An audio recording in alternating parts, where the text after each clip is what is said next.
Hello, my name is Kerri-Ellen Kelly, and I'm here as part of this wonderful mini catalog launch party, which I hope you've been enjoying, to show you a project that you can make with the perfectly detailed background stamp. Now, while this is beautiful as just a background, it is also extremely versatile because it has a number of elements that you can cut out and use in different ways, as well as just having a lot of very ornate detail that you can use just as it is. Now, this is the card that I wanted to show you. It has some subtle coloring added on top of the pumpkin pie stamping that we're about to do, but it also stands well without any accents, if you like. But I have added both a little bit of marker coloring, which we'll touch on later, as well as a little bit of Wink of Stella in some of the key locations, just to make it pop a little bit. And I'll have another suggestion for you on a good way to make it pop shortly. Now, the products that we're using here they're obviously the perfectly detailed stamp set. We are also using the Balmy Blue Variegated ribbon. And one tip that you can do, and I've done this on other projects, is where you can see it's blue on this edge and then it fades over to like an ombre effect to a plainer, more white ribbon. You can always color this as well. I've colored it very easily with alcohol, our Stampin' Blends alcohol markers. The other thing we're using for embellishments is our loose daisy embellishments from the new catalog. And if you look very closely, you can see there are white daisies and there are orange and yellow daisies. And I've used both in this project. And then the last piece that we're using, besides the basic information for the cardstock, is this beautiful, beautiful, beautiful dry brushed metallic specialty designer series paper. And I've got some of the cut sections here so you can see at the same time both of the colors. So you have two color combinations in this packet of paper. And just, this is so gorgeous. Whatever you're seeing on the camera does not do it justice. The other thing we're doing here is using Very Vanilla for our base, which is right here. And then for the cardstocks in the card, we're using Pumpkin Pie and Mango Melody. So let's get to stamping. So I've already placed my stamp onto my Stamparatus, and with this detailed background stamp, it really is a good idea to use the Stamparatus because it's sometimes hard to get a good impression the first time. And by using the Stamparatus, first of all, you can also target just certain aspects of it. You could target just say the center section. You could just target just the flower, and if you set it up on the Stamparatus correctly, then you'll be able to position it more carefully to get just the sections you want in the detail that you want. But even more importantly is the ability to add more ink and do the impression again, which the Stamparatus will let you do. So what I also recommend is do a sample card before you go to do your stamping so that you know that you've got the positioning exactly where you want it to be, which is what I've done here. In fact, I did it twice just to make absolutely sure that it was in a location that I wanted it to be in. Now we're using Memento Black ink, and I already have my pumpkin pie waiting right here. So I'm going to ink up my Stamparatus.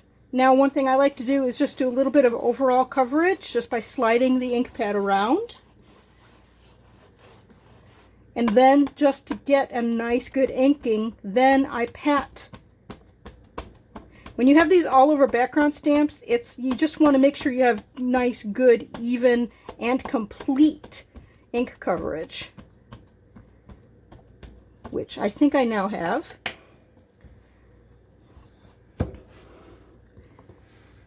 So I'm going to pull it down. Now, the other key is I found this out there on the internet. If you have something with an even bottom and that you can either add felt to or that already has felt, it will help you get a better coverage on your Stamparatus. This happens to be a paddle from an air hockey game, which I no longer have the air hockey game, but I still have the paddles. You can even buy paddles online if you just want the paddle. And I've discovered this helps me get nice even coverage because the felt bottom lets it slide around. And it's much easier than pressing with your fingers because you don't have to worry about getting uneven pressure in some areas. And you can press a little harder if you need to. I like doing a nice even coverage. Trust me, ever since I started using this, I get much better images from my Stamparatus, especially on these larger stamps. Now let's take a look. And we need a little bit more.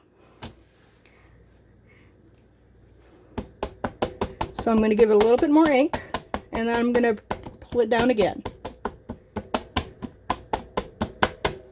And the reason I'm showing this process in detail is because I'm sharing tips on using the Stamparatus with background stamps. Now I'm going to give a little bit more pressure this time. And again, this helps. The key is just to practice with it so you know exactly how much pressure you need. And make sure you go around the edges as well as doing the center so that you can get all of it on here. And make sure that you use those magnets to keep your cardstock in place because otherwise your cardstock will shift. And so now this is a much better image. So I am going to move on. Now I have actually already done this, and so as to not make you watch me fussy cut, because that's the next thing. In order to make this card, if you notice, there's a lot of fussy cutting. I fussy cut all around the edges. I then fussy cut out the entire center section. And then from the center section, I actually cut the flower and 2 of the leaves. So we are now going, I've already done that for you. I'm not going to have you watch me cut this out. So, in fact, I've even already put dimensionals on. Now, before we get to that, however, we need to set up our background. So I've already pre-cut that lovely dry brush metallic. Now, the base of the card is a standard half sheet. This is the US size. This is not A4. So this is an 8.5 by 8.5 by 5.5. My apologies. And then it is scored in the middle and folded in half. This actually covers the entire card. So this is in fact 4.25 by 5.5. Now before I put that on the card though, I'm going to actually adhere the ribbon. Roughly, 2/3 down the card. And I'm going to do that before I put adhesive on the back of this. I'm going to help my ribbon stay in place, which I am trying to right here. And this is the advantage of having a grid, so I can try and have my ribbon be straight. And I'm just going to tape it in place. It's fine to put adhesive on top of the tape, and then your ribbon doesn't move around on you. Especially this sheer transparent ribbon, which it is very sheer. It will slide around on you if you don't adhere it somehow. And so then I can just add some glue.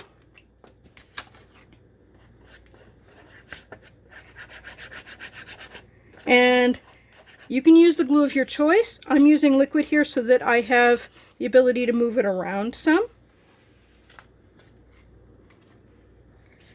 And you can see why taping the ribbon in place already helped you by not having it shift as you're positioning the paper.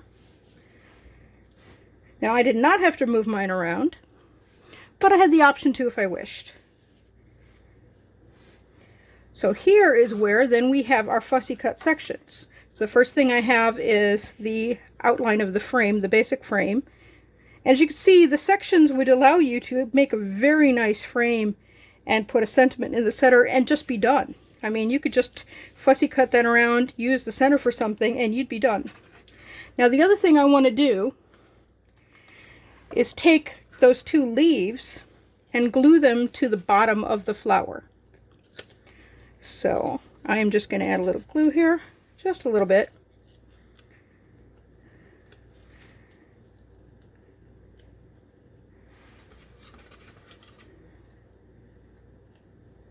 Make sure I like that before the glue sets. Yeah, I like that. That's good.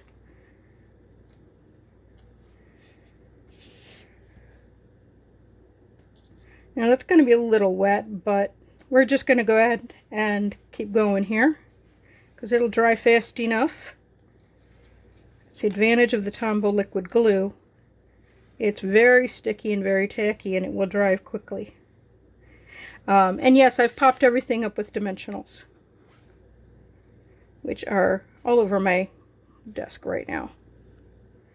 So then I just position that centered in the top, and I already had dimensionals set up. So honestly, most of the work is already done. So now we want some sort of a message on this punched out. I used the lasting label punch, and I already punched out on Mango Melody, just as from a scrap of paper. So I'm going to just pick a nice thanks message. You could pick whatever message you like. Wanted to get some nice coverage. And I like rocking a little bit with the polymer stamps to get a better inking, better impression. And honestly, I don't really like that. So this is the advantage. Things have a backside. If you don't really like it, do it again.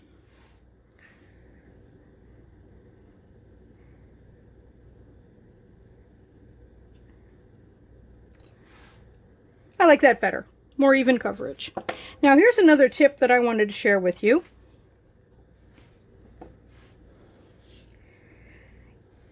If you want to just make your smaller pieces, your cut rectangles or a punched piece, stand out a little bit from the background, you can just roll the edges on your ink pad, and I'm doing this on my pumpkin pie right now, so that it'll just stand out a little bit.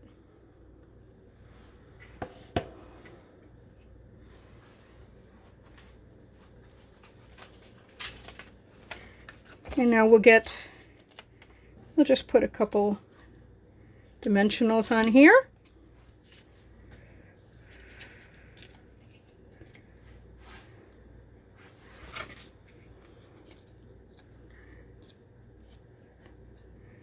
And then we'll position that at the bottom of the frame.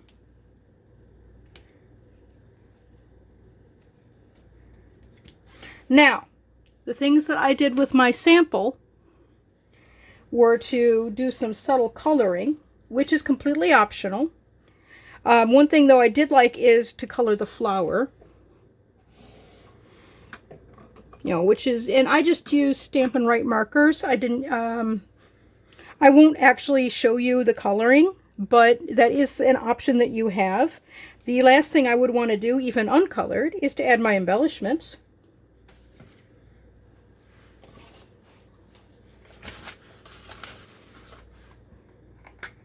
So we'll just add a couple right now. I won't put it all over the card.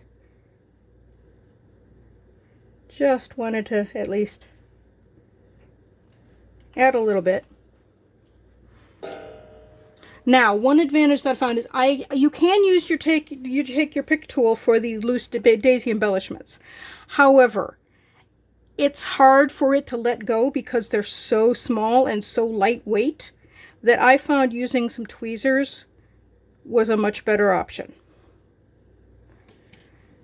You can also use your fingers if you're good enough with control on your fingers.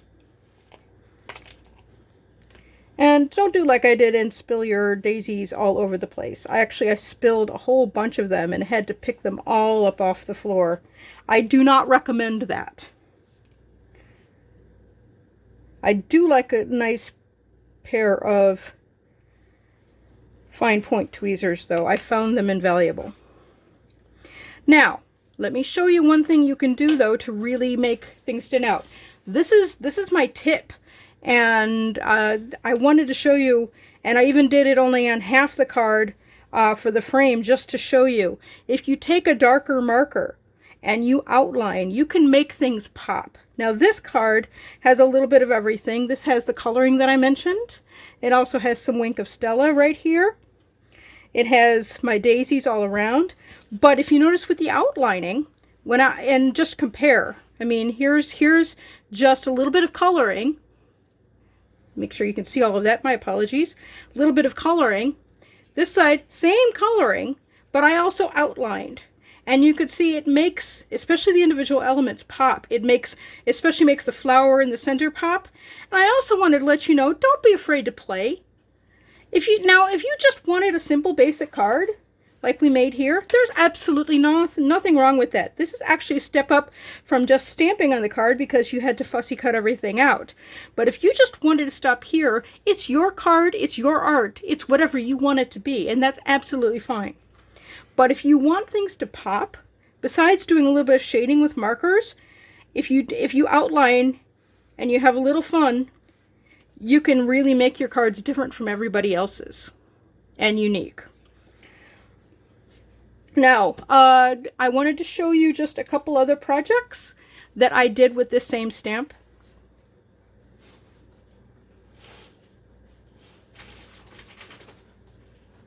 This is a double gatefold card, and I just used the center with the flower. In fact, I didn't even cut it out. I just cut a rectangle around it.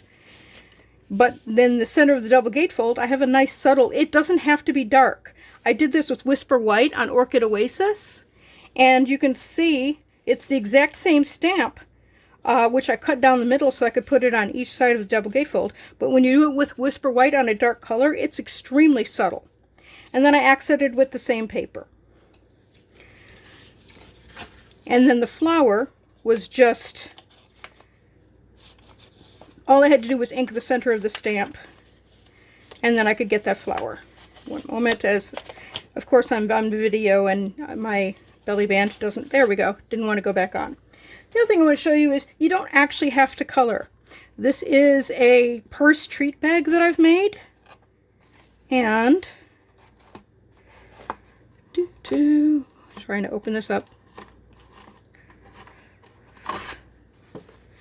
and it opens up. It can go flat, and then it also opens up, and I've done a handle. But what I really wanted to show you is that it doesn't take much.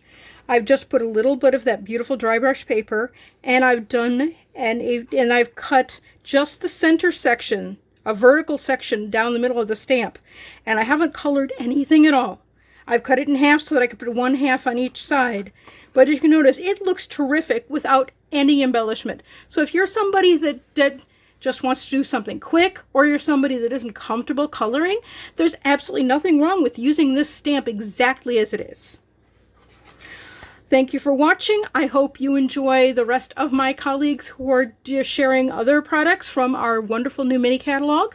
It has been my pleasure. My name is Kerri-Ellen Kelly, and I hope you have a lovely day. Thank you.